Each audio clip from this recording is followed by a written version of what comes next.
right, thanks everyone for joining us for the second to last session slot today.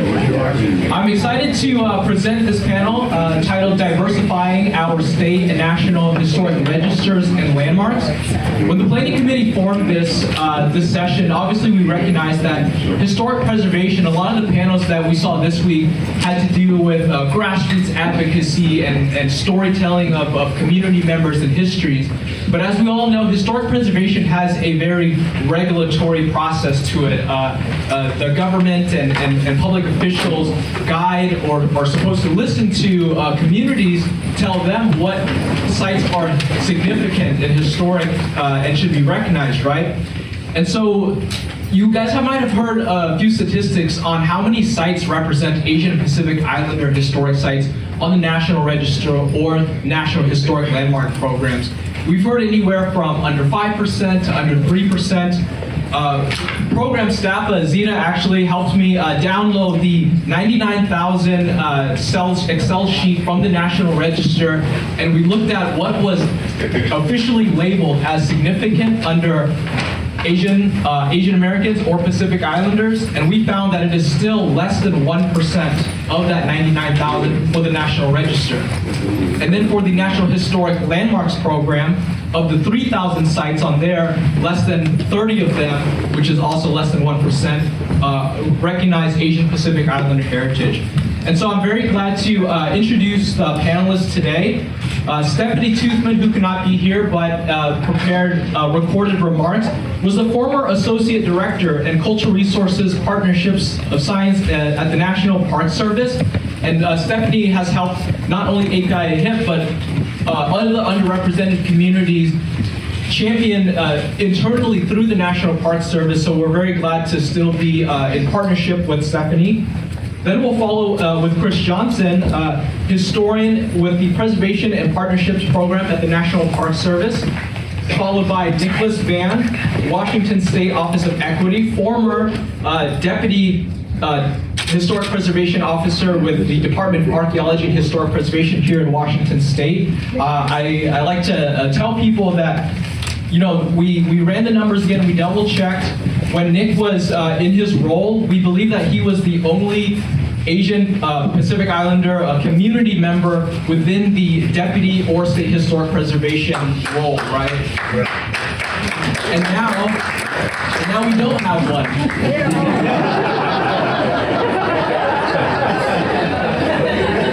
But we're glad Nick is here today to champion that. And then finally, we'll see the programs and initiatives that Stephanie, Chris, and Nick talk about be put to use with obviously our beloved past president and now professor at the University of Maryland, Michelle Magalong, showing what those theme studies and context statements from these federal and state initiatives, what that looks like at the end level, right? And so first, I will present Stephanie Toothman. So, hi, thanks for the invitation to share my thoughts and experiences with the National Historic Landmark Program and the importance of theme studies and context statements. I wish I could have been with you today, but I'm now based in Philadelphia, and I'm currently working on another theme study, a Women's History NHL theme study that is proposed under the new Executive Order 14121, recognizing and honoring women's history. And right now we're in the assessment and recommendations phase. So I've been thinking a lot about the NHL program, and so this is kind of timely in terms of sharing my thoughts. So let me start with some background. Lessons that I learned during my experience with the NHL program in the Pacific West. And when I arrived in 1980, under President Carter, they had just regionalized the NHL program. So when I went there in 1980 to plunge in at a regional level, I discovered that many of the important themes in Pacific West history were not covered by existing theme studies. And that remained the case for most of my career here in Seattle. We dealt with a strong east of the Mississippi attitude of what was important, which repeatedly blocked attempts over the years to designate Pacific West proposals. Most of the theme studies were prepared by the National Landmark staff in Washington at that time or their contractors. We also encountered barriers that remain today, including the cost of preparing a theme study. And I'll mention that the Women's History theme study that I mentioned is now funded with a $2 million grant from the Mellon Foundation.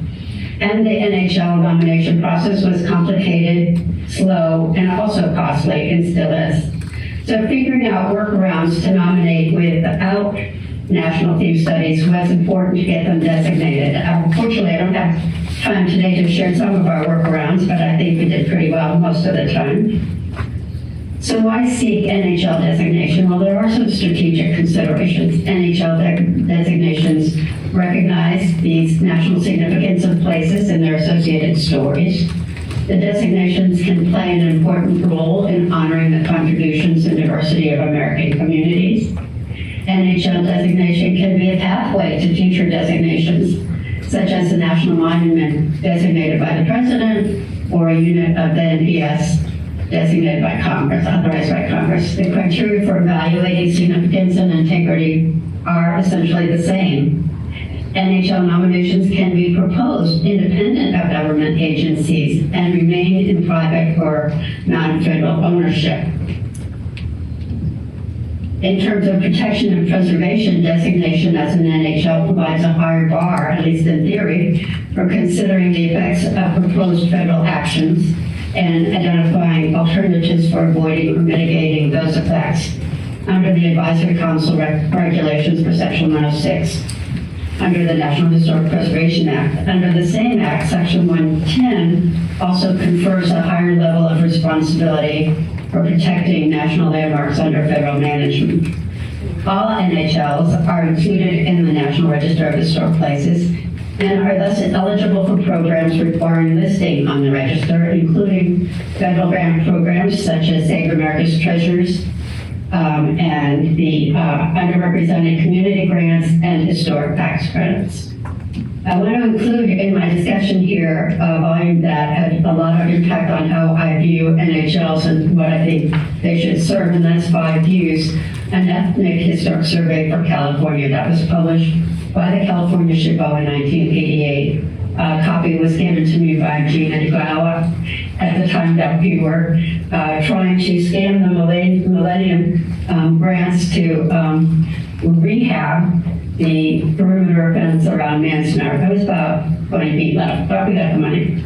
So 5 California communities are represented: American Indians, Black Americans, Chinese Americans, Japanese Americans, and Mexican Americans. The surveys and narratives for each community were done by historians and other members of the community. This was a definite departure from my previous experience with the NHL policies and shaped my thinking about how to move forward with the program in the Pacific West and later in DC. So when I got to DC in 2010, I was asked, or directed, I should say, to complete a cultural resource challenge document, a strategy for preserving America's shared heritage in the 21st century. There were 5 goals, and the third one is connect all Americans to their shared heritage resources in a manner that resonates with their lives, legacies, and dreams, and tells the stories that make up America's diverse national identity. New NHL designations representing this diversity were a key component of the Goal 3 Action Plan. In a review that we did in 2010, we determined that less than 8% of existing NHLs represented the groups that had been identified in 5 Views. So Secretary Salazar made it a priority to address this issue, starting with recognizing the history and contributions of American Latinos, and as a side note, to put a pin in that story about the Plymouth Walk and the Plymouth being the first to the what became the United States, at least among Euro-Americans. He found that disorienting. He hadn't had 400 years of family history in Colorado. So, heritage initiatives. The first one we undertook was a theme study for American Latinos in the making of the United States, a theme study. It was accompanied by a forum at La Paz, which was the last and is the resting place for Cesar Chavez. We held a White House forum in 2011 as well, hosted by Secretary Salazar and President Obama.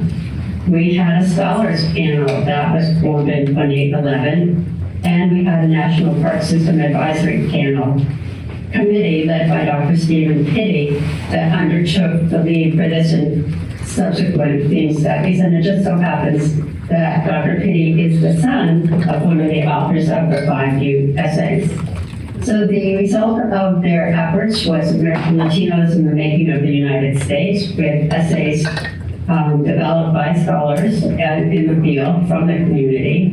And one of the things that we learned that was important to go forward is that we needed to guarantee that the opinions expressed in those essays would not be censored by other concerns. So it ended up with the board sponsoring this rather than the department, in part because some of the essays about immigration were a little bit uncomfortable for them. So we also created a website, the toolkit. I think 10 to 12 additional National Historic Landmarks, a travel itinerary, and the first youth summit out here with the Washington Trust focused on Latino issues and east of the Cascades. So there was a lot of extra stuff that went into continuing the momentum. And the other thing that I think this really gave some energy to was the Latinos and Heritage Conservation Group, which is just received a grant and is going very strong now. So that effort is continuing. In 2012, the Park Service published Japanese Americans in World War II, a theme study that was largely drawn from an earlier study done by our Western Archaeological and Conservation Center called Confinement and Ethnicity. It was edited by Barbara Wyatt of the NPS, and it responded to White House directives that began or continued the efforts begun under Reagan and then in the Clinton House to continue to acknowledge the wrongs, the violations of civil rights associated with the Japanese American World War II experience, and it provided the context for designation of 10 of the relocation centers and identified other sites where Japanese Americans were incarcerated. Finding a path forward, the Asian American Pacific Islander National Historic Landmarks theme study came out of a conversation I had with Assistant Secretary Rhea Sue, the daughter of Korean immigrants, who had followed the progress established by the American Latino study and wanted to see what done for Asian Americans and Pacific Islanders.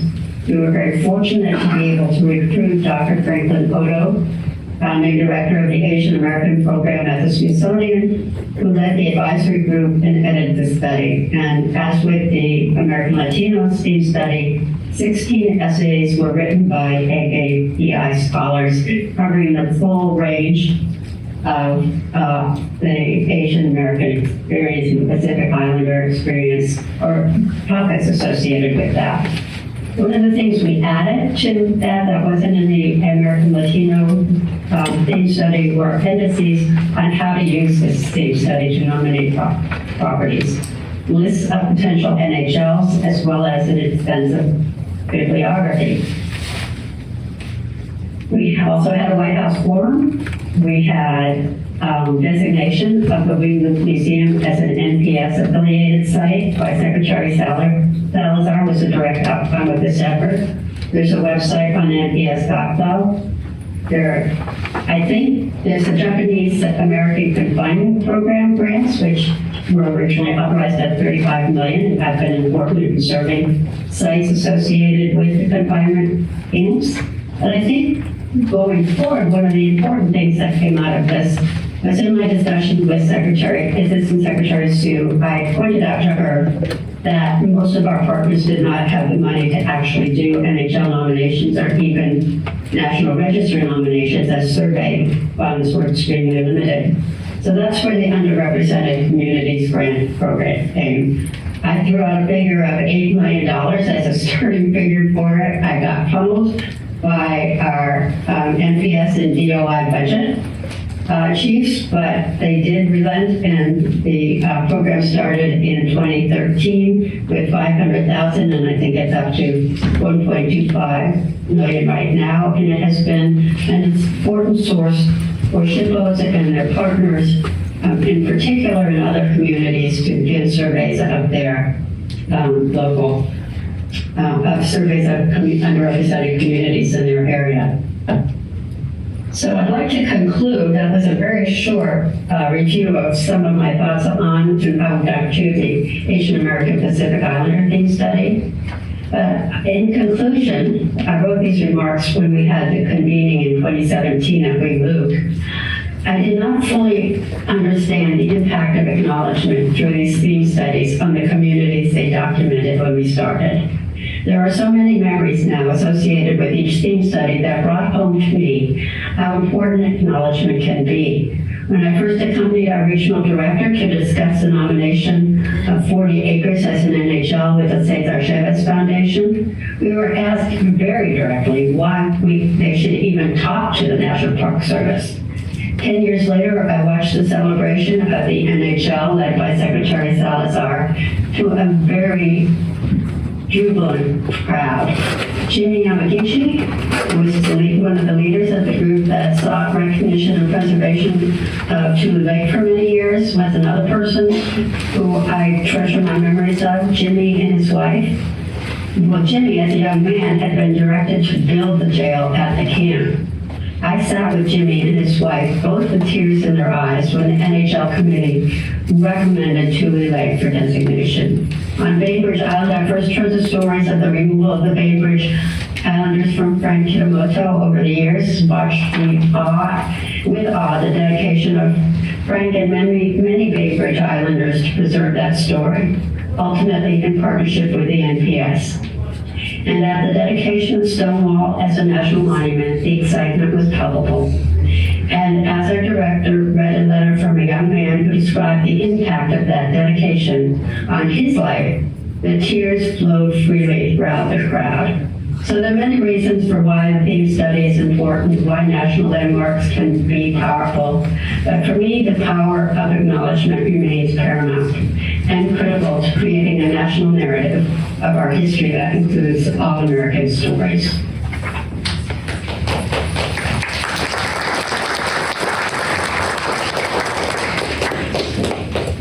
And now we'll have Chris Johnson present.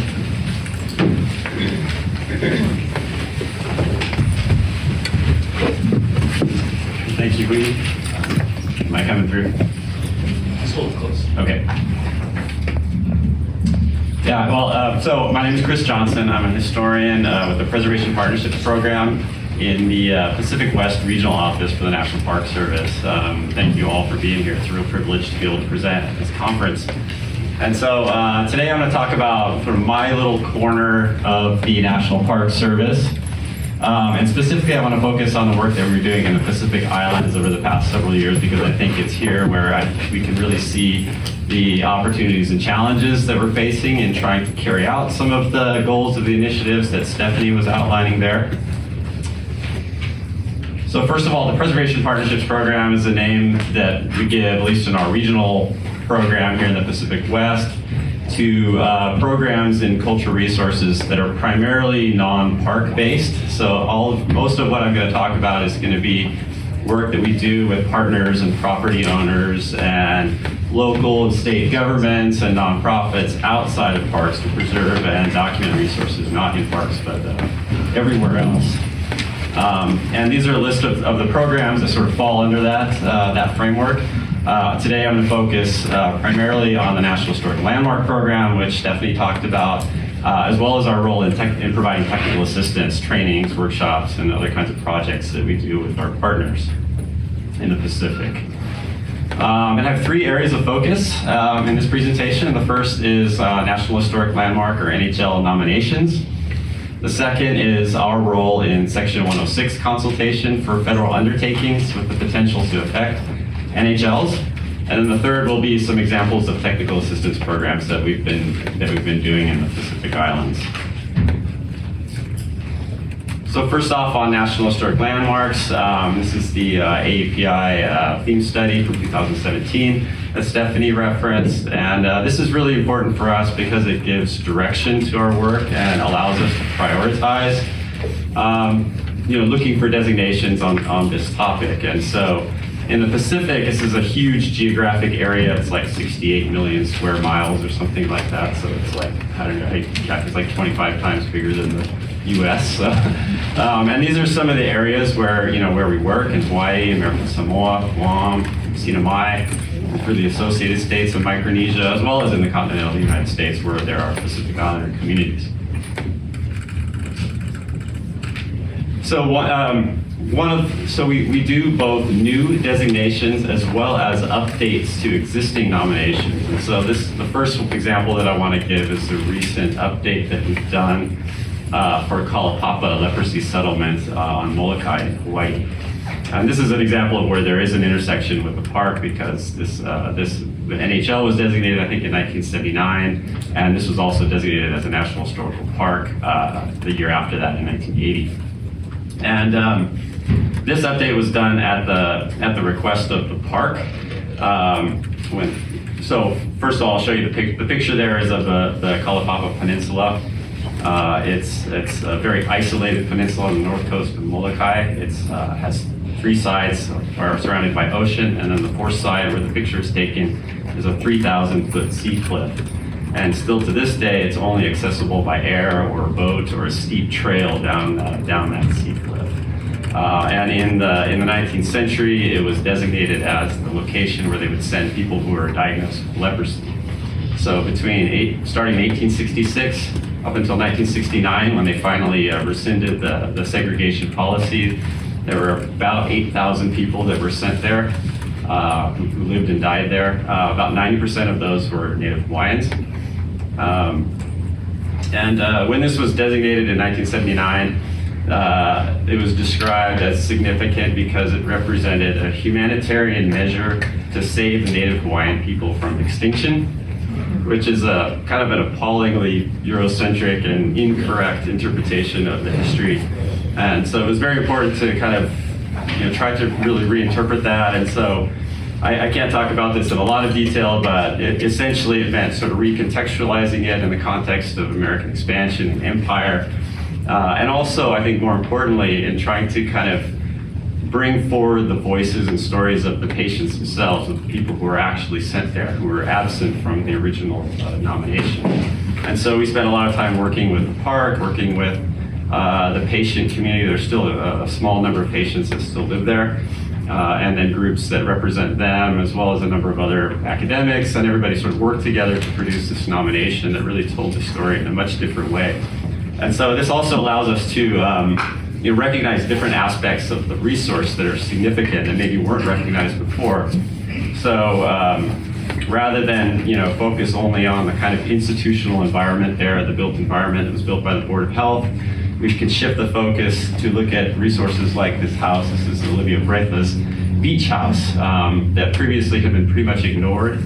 But it was one of a number of beach houses that the patients sort of built themselves out of recycled materials to kind of get away from the sort of the eyes of the Board of Health and kind of do things on their own, where they could gamble or drink or have parties and things like that, kind of away from the eyes of the Board of Health. And you can see it's also built within a cemetery, which is a very sort of common thing in Hawaii that sort of reflects this community's sort of development as a Hawaiian place, and so in any case, it's an example of how we've sort of tried to kind of really update these interpretations and make them more focused on kind of indigenous Pacific Islander perspectives and viewpoints.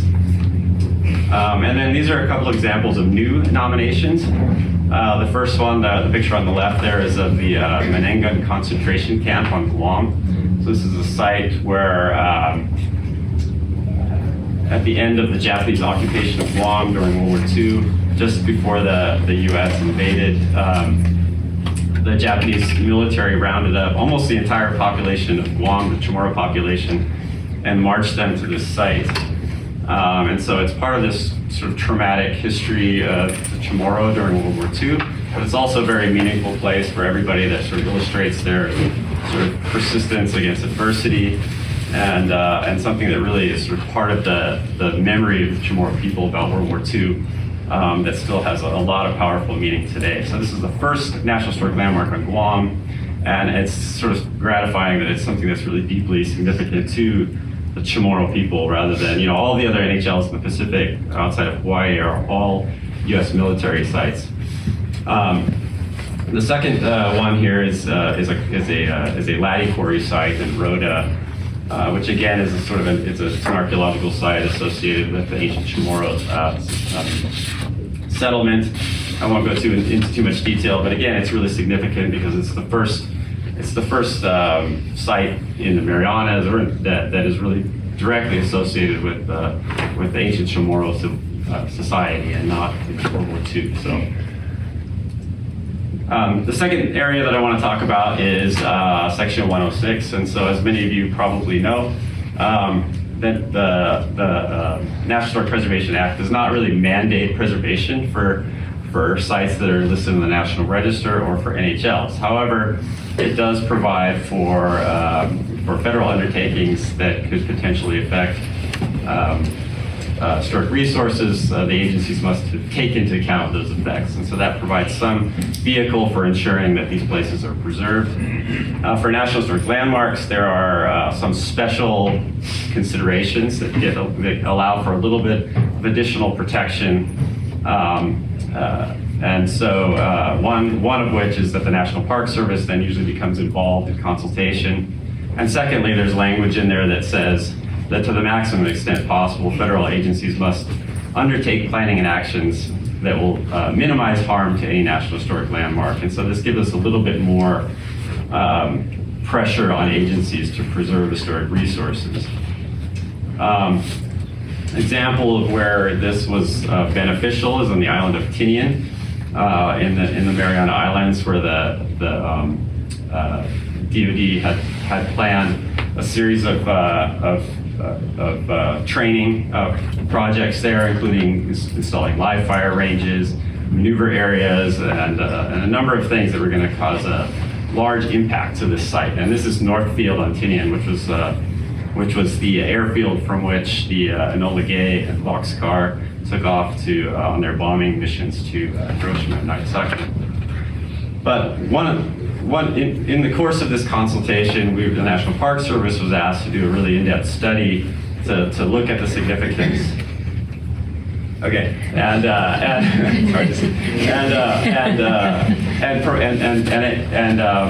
provide like an in-depth assessment of the impacts and provide recommendations. And in the course of that, we were able to really kind of rethink this landmark and look at it as a more complex, layered landscape than what had previously been described as. For example, this was the first. The invasion of Tinian was along with the invasion of Saipan, were the first times that U.S. Forces encountered large civilian populations of Japanese, actually mostly Okinawan, Korean, and mainland Japanese. And so there are a number of resources here, like this shrine site, where you can see the Torii Gate there is damaged, from the invasion battle. There's also a shrine that was actually built by Navy Seabees after the battle as a memorial from remnants of a shrine that was destroyed. And they built it as a memorial to everyone who died in the battle, including Japanese civilians as well as the American military forces. And there are also sites. There's a beach. This was the landing beach where the Marines landed. It's been designated as a traditional cultural property, as well as a number of archaeological sites in the area. We were able to kind of bring these into the consultation and make sure that they were recognized. And the result of this was that they tabled this project and have significantly reduced the proposal, so it's having a less impact, and these conversations are still ongoing. So very quickly, I'll say just one thing about, in addition to all of that, we also provide assistance to historic preservation offices in the Pacific, which are small offices that are primarily staffed by locals.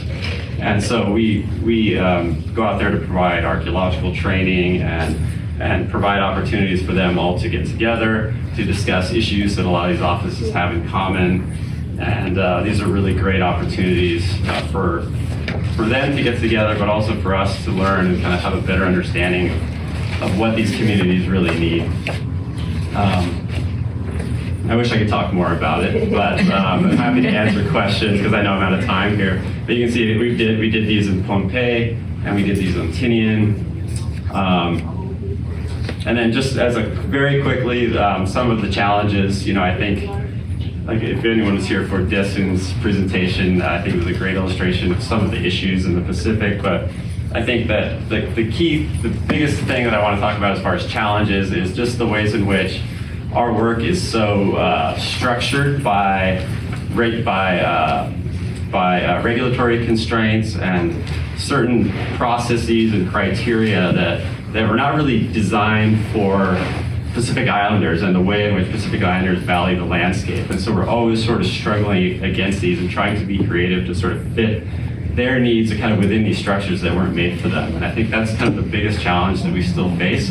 But I think there's a lot of good work happening, and I think these two will be able to feature some work that they're doing in that area. And I would love to talk further about all of these things. So, thank you very much.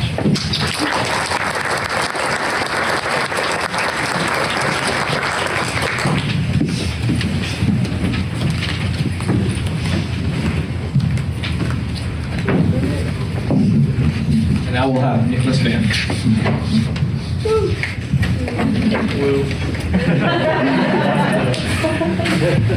Hi, everybody. Hopefully you all are freeing yourself of your lunch comas. My name is Nick Vann. Use he and pronouns. I used to be the Deputy SHPO in Washington State, as we mentioned. Now I work in the Office of Equity, and you'll see this is almost like a full circle moment for us because when the Office of Equity was established in 2020, they started having agencies go out and do listening sessions and really understand kind of where it was that agencies were at in terms of advancing equity for all Washingtonians. And one of the big things that you've heard Stephanie and Chris both mention, and we in the beginning, was there was a very strong lack of representation, not just in SHPO offices, but also in the National Register and some of the key preservation programs that we run as a State Historic Preservation Office. And so by doing these listening sessions, and this was done, this features some data that we collected internally, but it also features some conversations that were born out of things like the NHL theme study, which was hosted here at the Wing Luke in 2017. Have some colleagues too from the Washington SHPO, so Maddie Levesque and Geronimo Rodan are in the audience with us. But they've been helping carry forward a lot of this work too, because they're deeply embedded within community, but also understand the importance of advancing not just the visibility, but the empowerment of folks that do research and represent these historic sites. So when we were looking at data specifically, we started to understand that one, there was a problem that data hadn't been collected adequately, which I think is part of that reason that there's no representation shown in the data. But at the end of the day, if anybody feels like they're underrepresented by a government program that's supposed to be serving them, then it doesn't matter what the data says, because that feeling and sentiment is real when it comes to feeling like you have a place or you're feeling that sense of visibility, right? So when we looked at this, we wanted to go back and recategorize legacy data. We wanted to identify new data fields to make sure that we were collecting new data for various projects that we were doing, that we were actually able to categorize things accordingly, so we were capturing accurate information about sites. We also really wanted to co-create with community organizations and individuals. And so we know that we can't do this work without that involvement. We can't just be a government agency sitting here saying, we represent you, and now we're going to tell you what we think. We really need to hear it directly from community members. And so with that, one of the goals actually came out of a reaction to National Register criteria and the barriers that they can sometimes put up. Chris just mentioned about the issue with Pacific Islanders not having this same kind of Western colonial view of how we celebrate place and understanding our history. And we feel that same way. It's not a monolith, and you can't just build a system and a framework and expect everybody to just be able to plug into it the same way. And when we're looking at National Register and providing some pushback on what the criteria is, it doesn't get terribly far because we don't have that strong of an influence as a state office on what the Park Service is doing necessarily nationwide. We have allies, we have Chris and Stephanie that have always been supporting and promoting and helping navigate through those systems to make it better for folks, but that's not a universal sentiment. We do have the State Heritage Register, by the way, which has not very many regulations associated with it, so we actually identified this as a potential to kind of revamp and make it more accessible and inclusive. Work yet to be done on that. But also just doing public outreach and education and reaching out to communities, making sure that they know what the programs and the processes are to empower those folks to be able to take advantage of the programs as they currently exist, but then also turn that around and say, what do you think could be improved about removing barriers so that you can more freely access these things that government offers? We also looked at the existing data, and this was dismal. I know this isn't featuring API, but it's an example of Seattle's Central District, which was a historically African-American Black neighborhood. And the data that we had we had 3 sites that were identified with their associations with Black Washingtonians, and 1 listed on the National Register. I think those numbers speak for themselves. Through our assistance with the National Park Service, we actually applied for a number of grant programs through the Underrepresented Communities grants. Between state and federal funding and all of the efforts that I've kind of laid out here for the rest of the presentation, we've collected about $800,000, give or take, in operating funds to be able to fuel surveys, context statements, and what have you, which is a tiny drop in the bucket for what is actually needed to, fully understand and document these historic places. And if you attended the opening session and you heard Representative Sharon Tomiko Santos speak, you might have heard her reference this trial mapping project that she gave the SHPO back in 2022. And this was a pilot study. It was reactionary to the sound transit issue and understanding where we have places of cultural significance that don't necessarily fit into the box of National Register listing for eligibility criteria, to say, how can we go out to community and ask the question, you tell us what's important to you and why it matters to you, and we'll put that on a map. Because the state's database of historic places doesn't need to have criteria for you to be able to document a place. And when you actually look at the regulations, it allows for you to identify a place as having cultural significance, very nebulous, and not necessarily defined by National Register criteria.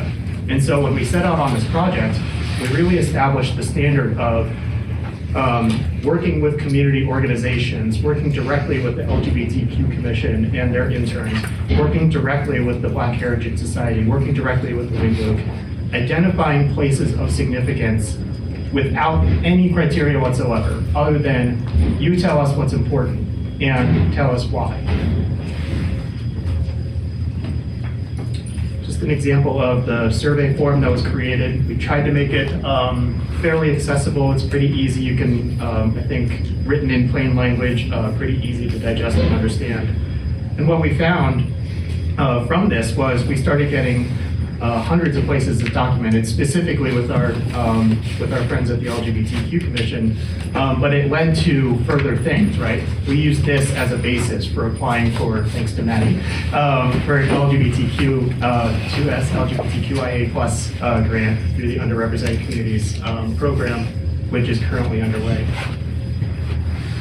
Specifically, I wanted to also feature the Filipino community of the Yakima Valley Hall in Wapato, because this building was recently listed on the National Register through that grant program. And the Filipino American grant that we secured from the Park Service, I kind of wrote tongue-in-cheek by saying, we had the same amount of places listed on the National Register associated with Filipino Americans as we do associated with squirrels. Because there was one of each. And the 90-year-old bridge in Longview is a great resource, but we should have more. There are maybe more squirrels than Filipino Americans in Washington, but that does not matter because this is a program about humans. And so we wanted to not just increase that, but by empowering local researchers, we worked with the Filipino American National Historical Society, who ended up running that grant. And through a lot of in-kind services from their subcontractors as well, really started making a larger dent in documenting Washington State's very rich Filipino American history. We also learned very quickly that the money dries up super fast and there's not enough to go around. And so literally all of these programs are just scratching the surface. It's just the tip of the iceberg. But as you can see from this list, we've invested in a lot of different programs, and this is just a sampling of things that we've secured funding for, not only through our own funds, but through state operating funds. We were able to hire a project manager, Lynette Hearn, who was working on the Black Washingtonian survey, and her method of making cold calls essentially to Black churches throughout the state and documenting oral histories, primary research that nobody had been doing, and then legitimizing it by putting this information into the state's records database with their permission. Really bringing history that had never been written down in textbooks or in history, actually written down because it only exists in oral history, giving it a lot of credence and validation in a way that empowered people to know that their history actually does matter, that their history matters, and it's part of the story of folks here in Washington State. And so we're hopeful that Monette's project funding continues because she's been indispensable for the state to have, but also just to understand that the amount of effort that it takes, the boots on the ground that she puts to actually go and sit in community members' homes, talk with them about their history, validate their history, and say, that's an incredible story and you need to tell more of it, is a way that we are able to empower. So when we hear all these stories about grassroots efforts from a lot of the other sessions here at the conference, those are really validating to me personally, because if I had known that there were more people interested in validating my history, and I feel like I could have seen myself in both preservation and architecture, I probably wouldn't have to fight so hard for this, but here we are. Another thing that we did in working with our CLG, Certified Local Government Program, because the state has to pass through 10% of its funding to local governments, is, and I don't know if Michelle is still doing this anymore, Michelle Thompson at the department, is we started requiring folks to apply an equity lens or to create proposals that only documented underrepresented communities in their grants. And so we've seen a number of those come to fruition, and they're running the gamut in terms of their content. Here's just a few examples that have come out of that cultural survey. We obviously have the Wingwood Museum. We have the James Washington Jr. Studio in Seattle. I believe that's actually been listed as not pending anymore. And the Lambert House here in Seattle associated with the LGBTQ community. But what I want to leave you with is it's so important for a government agency to say, it's not our job to tell you what your history is. And we cannot continue moving forward with this work if we're not doing it with community members. And there's a recent legislation that passed in Washington, which sounds catchy because it is, even though it's specific for its application. It's called Nothing About Us Without Us. And I think that this statement really rings true with the way that government should be operating. We cannot continue to provide services to the people that we serve without their voice, without their empowerment to understand that if you're not able to affect the bureaucracy, then we don't really live in a democracy, right? Because you don't have an effect. You can't elect your bureaucrats. You can elect your elected officials, and then they're going to come and go as the election cycles go. So with that, thank you so much.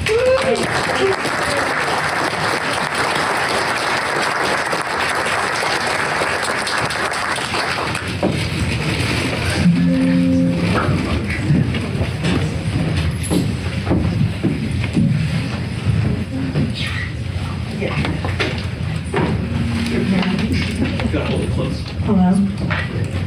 Hi, everyone. I'm not going to use the podium, too short. My name is Michelle Magalong, and I am an assistant professor, not a full professor, at the University of Maryland School of Architecture, Planning, and Preservation. And I wanted to talk to you a bit about the other Washington, the Washington everyone avoids, Washington, D.C. I want to give a little, I'm actually like maybe skipping through some slides because Stephanie and Chris did such a great job of kind of laying down the framework or the administrative history of what has led us to this moment.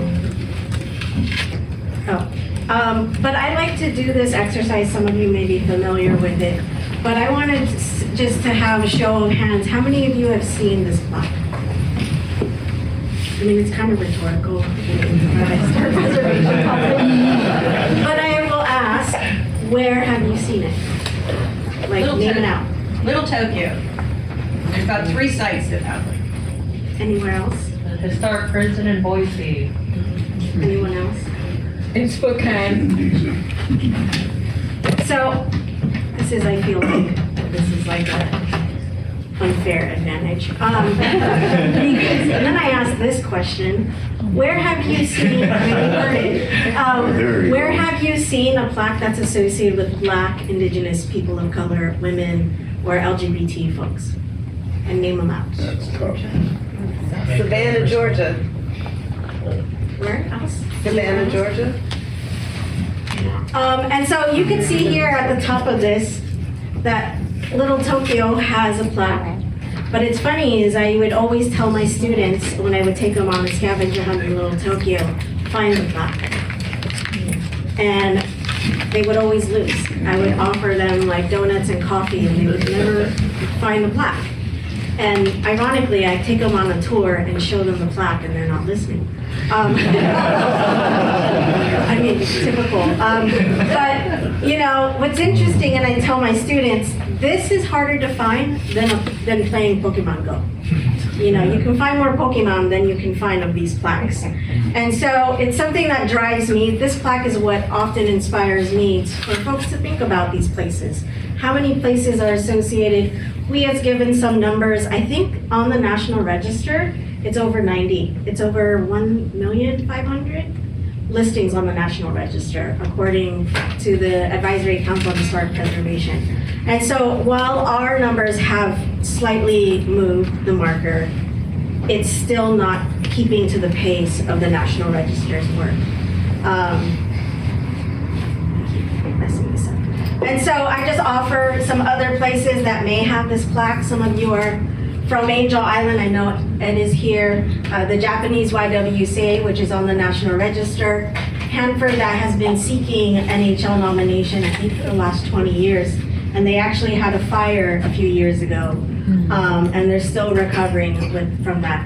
And again, I mentioned Little Tokyo Historic District, which is on NHL on First Street. And one that we lost, one of the 3 buildings in Little Manila in Stockton. This was the demolition of one of the buildings that it was no longer safe to inhabit. And then lastly, there's the south of Market, Soma Filipinas Cultural District in San Francisco. So these are the places where we exist and that we've been serving, you know, trying to continue to preserve these places. I'm sorry, the lighting is really off. But luckily, Chris did a great overview of like what our context studies are. Chris and Stephanie went over the context studies in historic preservation. They serve to provide guidance to the National Park Service and their staff of just like what is our history, what are places of significance that we should be looking at. To give greater context, when I met Stephanie or Dr. Toothman in 2012 at the National Trust for Historic Preservation Conference in Spokane, I was new to the field. Stephanie was in her ranger outfit, and we were at breakfast. Bill smiling because he remembers this conversation. I had just experienced that the Cesar Chavez National Historic Site just got nominated, and then President Obama was signing the executive order. And so I saw Stephanie, not knowing what her rank was, but just seeing her in her ranger uniform. I said to her, "You need to include the Filipino American story in Cesar Chavez." And I went hot at her. I was like, "I will not sleep, and the Filipino American community will not sleep until you rectify this." And Stephanie is someone, and her response was something that is carried our relationship and our friendship to today. Stephanie was calm and she said, "Let's work together. Let's work together to rectify this." But she also then flipped it and said, "How come none of you are doing the work?" And that bothered me because I was like, we are doing the work. Filipino Americans, Asian Americans are doing the work. You just don't see us. And that was my response to Stephanie. You don't see us here at these big conferences with all white folks. We're not here. And Stephanie was just like, "I also want to work on improving that visibility." And that's where she started to show up to our national forums and really make herself a presence and to tell folks, if there's a problem that we're not seeing, I'm here to listen. And so Stephanie has been a great advocate and a champion for us in DC. And so again, the numbers, Asian Americans and Pacific Islanders in the United States, we are 5.6% of the total population in the United States. But on the NHL list, we are less than 1%. As the late Dr. Franklin Odo mentioned, he said, "I was moved by the numbers on the NHL listing." He being from Hawaii, he said, the only story that was being told about the state of Hawaii went from the period of the dispossession of Native Hawaiian as a sovereign nation to World War II. And he was like, our story as a state is more layered and complicated than that. And so he agreed to serve as the editor for the National Historic Landmark theme study, saying we want to rectify, and make sure that the federal government understands our complex and complicated histories as, multi-ethnic, multi-layered, and layered as we can be. And so again, on the National Register, we are approximately 1%. When I first started in 2012, our number was 0.6%.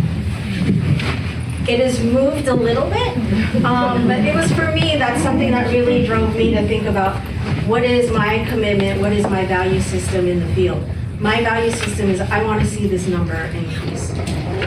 As we know in preservation, work is long and it's hard and it's incremental. It takes a long time, but I'm going to talk about the changes that has been happening across the nation.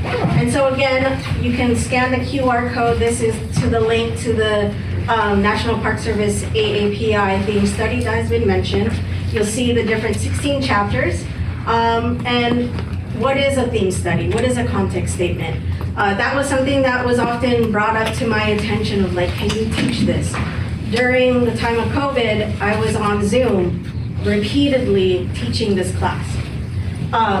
Teaching what is a context study, how do we change the field with these, with the utilization of these theme studies. And so it also helped drive the work that we do in Washington, D.C. When I came to D.C. in 2019, the Maryland SHPO and the D.C. SHPO met with me and said, we need to do an Asian American theme study. So we helped out with the Maryland one, which is still in progress. I'm sorry that you can't see because of the lighting. But Asian Americans in Washington, D.C. was given an award of $40,000. Again, a very tiny drop in the bucket of how much it costs to actually do the theme study or to do a context statement in Washington, D.C. My colleague, Dr. Sojin Kim, who couldn't be here today, she and I calculated how much it took us as we completed the project in July. It cost us over $250,000. And we thank the Smithsonian Center for Folk Life and Cultural Heritage and the University of Maryland for paying for our interns for the last 4 years to do this work. And so, again, started in 2019, and we launched it 3 weeks before COVID. We had these grand theme of ideas that we were going to do community engagement. We were going to go to the elders and ask them their oral histories. We were going to go into their archives, and then COVID hit. We had to shift our priority and think about how do we think about safety in our community as we were facing anti-Asian hate in Washington, D.C., and how do we think about public safety for our elders. And so we had to shift with our team, and we had to halt our research. We had no access to the Library of Congress and many other archival sources, and so we had to halt that and instead shift our priorities and be creative in the ways that we did our archival research, which we did through Zoom. We hosted happy hours where we would ask folks like Lisa Hasagawa's husband, Sandy Lee, who is like a third generation Chinese American Washingtonian DCer, and he invited his parents to Zoom. And then it was wildfire because they were like, oh my gosh, Evelyn Lee is on Zoom. We haven't seen her in like 4 decades. So people started jumping on because they heard, people are like texting each other like, Evelyn's on the Zoom, you should go see it. And so it was wildfire that spread, and we were able to collect the histories of Sandy's family as his parents, both his grandparents, were honored with the Congressional Medal of Honor for serving in World War II. Yes, the Chinese American Congressional Gold Medal. Yes, on both sides of his family, which he didn't understand. He's like, it's no big deal. And I was like, Sandy, that's a big deal, right? And I was like, for you to have both sides of your family receive a gold medal, a congressional gold medal. And so we did oral histories on his family, understanding what is the footprint that they left behind in Washington, D.C. And that was the story that we started to kind of follow, of asking friends who just didn't know their family history, of starting to ask those questions, and it was really beautiful to see. We also followed the framework for the Asian Americans in Los Angeles theme study or context statement. Again, here's the QR code if you want to read all 5 context studies, which really, I was glad to see there have been National Register nominations that come through, including Tokyo Flores. Is that true? Yes. Or local. Yes, so Tokyo Flores, Tomi-san, is that correct?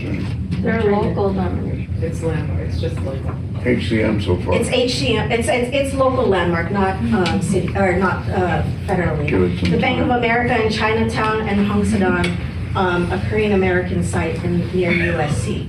So, we started to see these numbers change. And then what also included, not only were these individual context studies listed on the National Register, but it was a moment where they asked the community, the Office of Historic Resources in Los Angeles, they asked us, is there an individual nomination that we can put forward to the National Register? And fortunately, many of the advisors stepped up and automatically said, the Filipino Christian Church in historic Filipino town. So it went through, and it's the second listing associated with Filipino Americans. So more than squirrels. So tomorrow you'll see Filipino Community Hall, which is the first listing in 1996, and Filipino Christian Church, which listed in 2018. There have been more nominations since then, and we're currently working in Washington, D.C. to landmark, what's the name of it? Oh my gosh, I'm forgetting. Manila House in Foggy Bottom. So I just want you to meet the team, and I'm sorry that these fonts, you can't read it because it has all their names. But this is the team. I love the team. Whoops, I bring them up. But these were a motley crew of students from Public History and American Studies. Yes, thank you. And this is Emma, who is my student at University of Maryland. I funded her fully for 2 years. And this is Karen Yee. She's also from University of Maryland. Emma actually wrote the nomination for the old Korean legation, and which just got nominated on July 25th of this year. And Karen wrote the nomination for Onleong Chinese Merchants Building, which was just listed July 2024. And this is Dr. Sojin Kim, one of the stewards of the whole project. And this is Grace Kwan, who is a PhD student in American Studies at University of Maryland.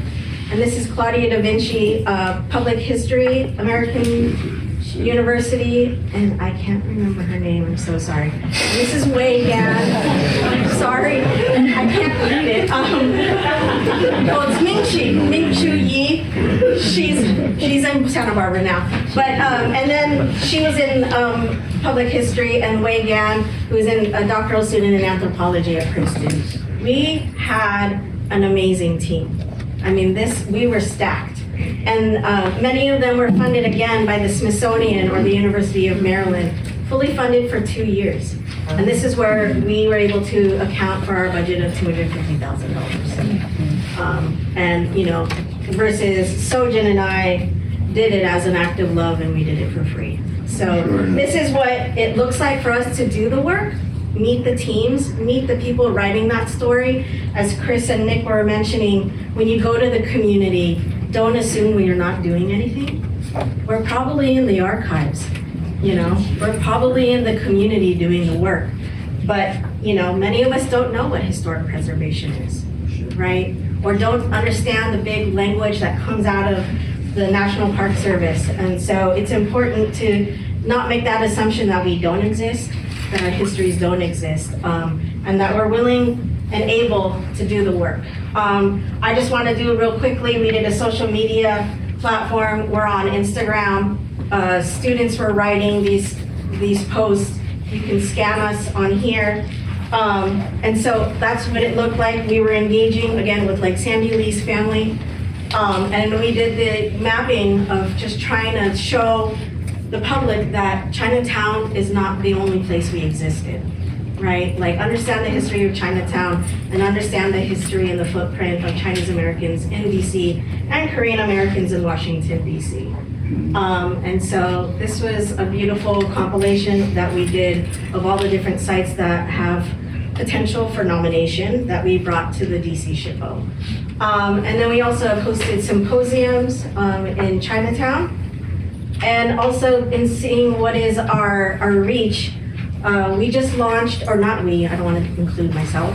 The Smithsonian just launched this new exhibit at the Museum of American Art, which is Sightlines. It's a beautiful project that just launched on Wednesday. If you're in DC, be sure to check it out. And here, I just want to lastly mention, these were the materials that are on display at Sightlines that we collected during COVID. We went into the basements of the churches, gathered the directories, and started to collect the data. And so that's what it looks like for us to preserve our communities. And I want to thank you.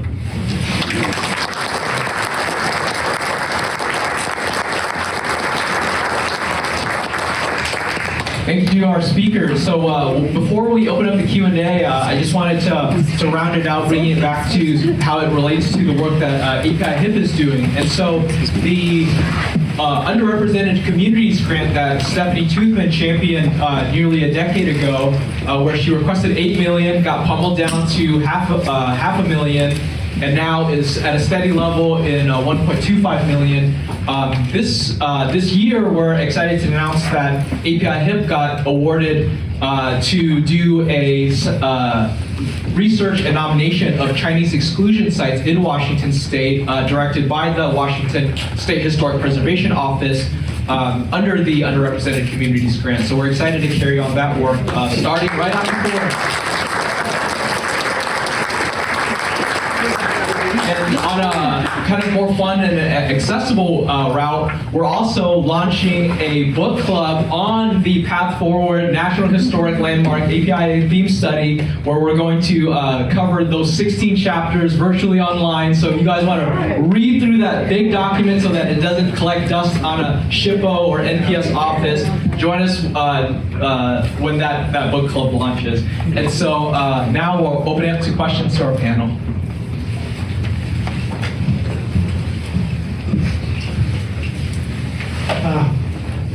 Yeah.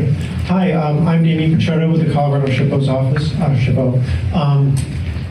As much as I want to ask you about Molokai, because my name is Damien, I'm going to not do that. But we're in Colorado, we're doing what's called the Heritage for All program, where we're trying to list 150 sites by 2026 related to underrepresented communities. And one of the biggest issues we're running into is language. Because the National Register, the NHL program, everything, the language is, to put it bluntly, antiquated, and like the architectural descriptions are very limiting. The closest is exotic architecture in most cases, which we refuse to do. And so we're kind of coming up with our own language from the field of the actual architectural language, as well as the language of communities. But that also makes it exclusive that architects and historians like ourselves have to write the nominations because the style guides don't match. So I'm curious your perspectives on the use of language in these forms.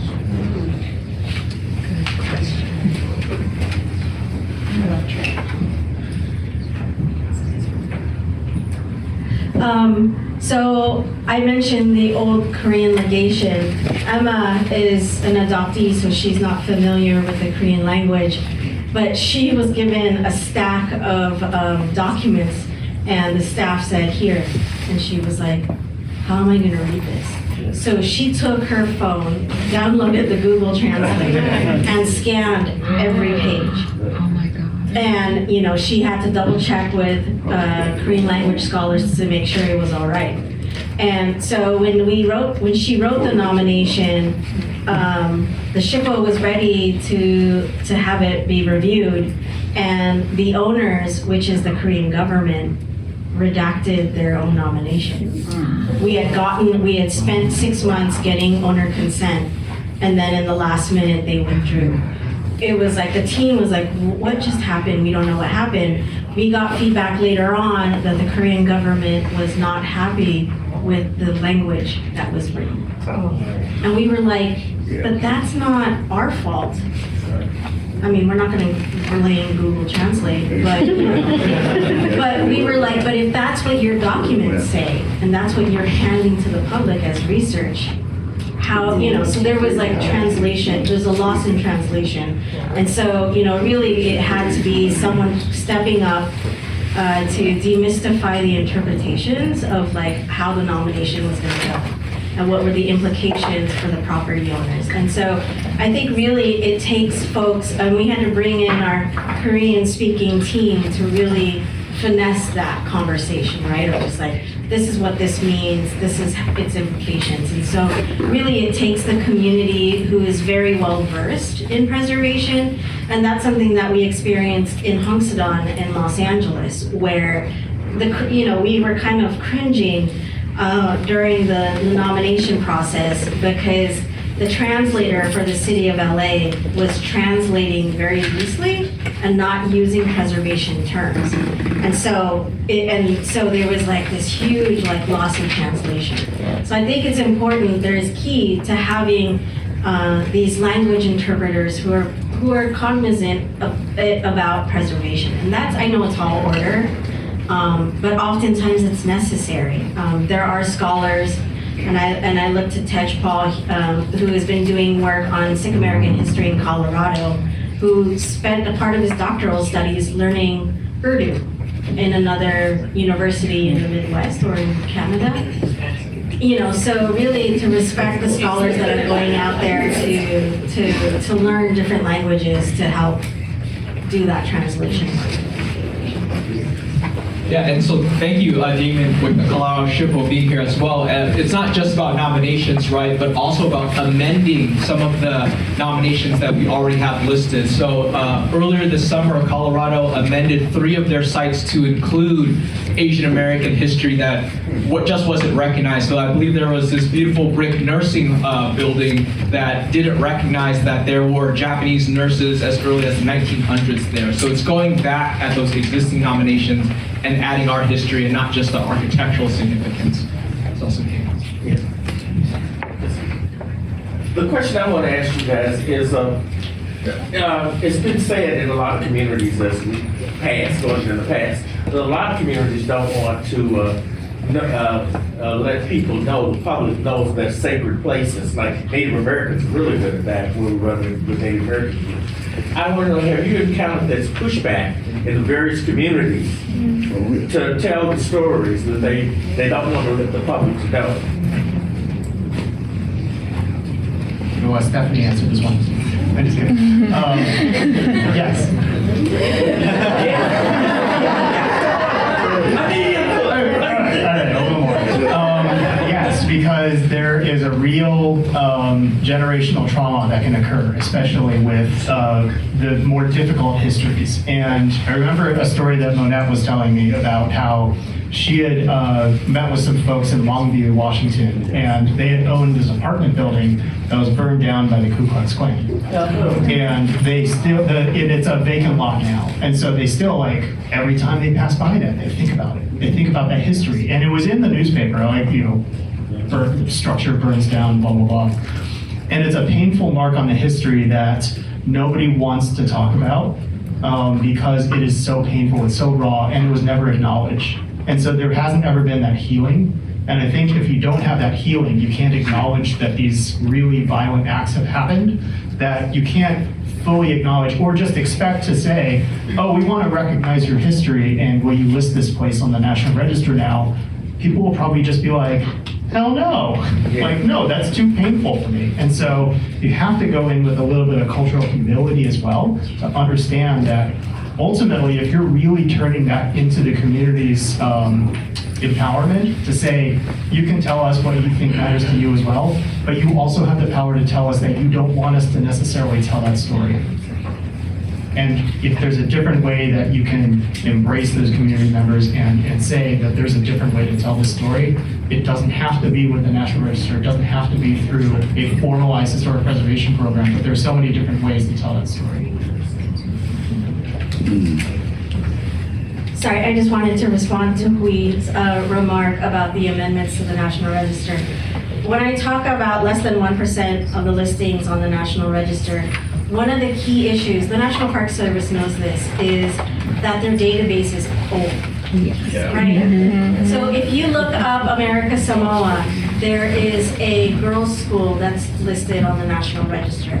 If you look up on the Library of Congress, or is it National Archives database, it's a one-sentence description. It says, it was a school for girls in America Samoa. And I was like, what? Versus if you look at 2024 nominations, it's like 30 pages long, right? So in 1978, which I asked one of the SHPOs, what was happening in 1978? Why were you stamping every nomination that came through with no standards? But to say that America Samoa School doesn't have a box for like Pacific Islander, it's not like the census. It doesn't ask on racial category, gender, or sexuality. So that's a new thing. I know the National Park Service and the Advisory Council on Historic Preservation is seeking funding to support that. And I've been pushing in those calls, you need to hire a cognitive science person. Because the cog sci student will understand how to develop that database to be more representative and expansive in how it collects that data. But I actually teach a class in the spring on race, ethnicity, gender, and sexuality in historic preservation. And the assignment for my students for the entire semester is to find cases that are worthy of amendment or de-designation. Which scares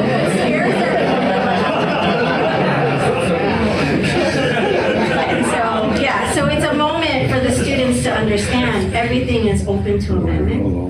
right, you can only seek amendment, right? Because you can make the argument of the America's School for Girls in America Samoa didn't have the data in 1978, but there's more data that we can like go through in the archives and, you know, give a fuller story. What would it look like to revise that one sentence into 25 pages? I think it's ready. I think the National Park Service is ready for amendments. And the underrepresented community grants doesn't just support new nominations. It actually says in the language that it supports the work of amendment. And so that is something to think about, you know, and in terms of the reaction of just if people, you know, how people may conflict in having their priorities of being on the National Register. We worked on a case in Los Angeles, Japanese hospital, sorry, Chris, to bring this up, but Japanese hospital is owned by a Filipino-American property owner who was very resistant to the National Register idea. I was brought on as a Filipino, like, oh, maybe if you show your face, there'll be, you know, some peace happening in there. She was not open to me because I don't speak Tagalog. And so we brought in the mayor's staff, who is Filipino, who speaks Tagalog. And she would not open the door. She wouldn't have the meeting. And so we brought in like a motley crew of Filipino-American staffers. Like, hey, we're going, you know, let's hang out. And she did not, she had her lawyer. Wow. She's like, I do not want this nomination. And we had to take a step back and think of, when we think of property, of the owner consent, when does it become coercion, right? And so we had to take a step back and go, where is she coming from? Where is her resistance coming from? And to really think that she was someone who came, you know, with the flight of the Marcos regime, right? Like there's no trust in the federal government where she was coming from in the Philippines. And so really to understand where these property owners are coming from and to reconcile and know when to draw the line of when you're seeking consent, when does it become coercion and when do you back down, right?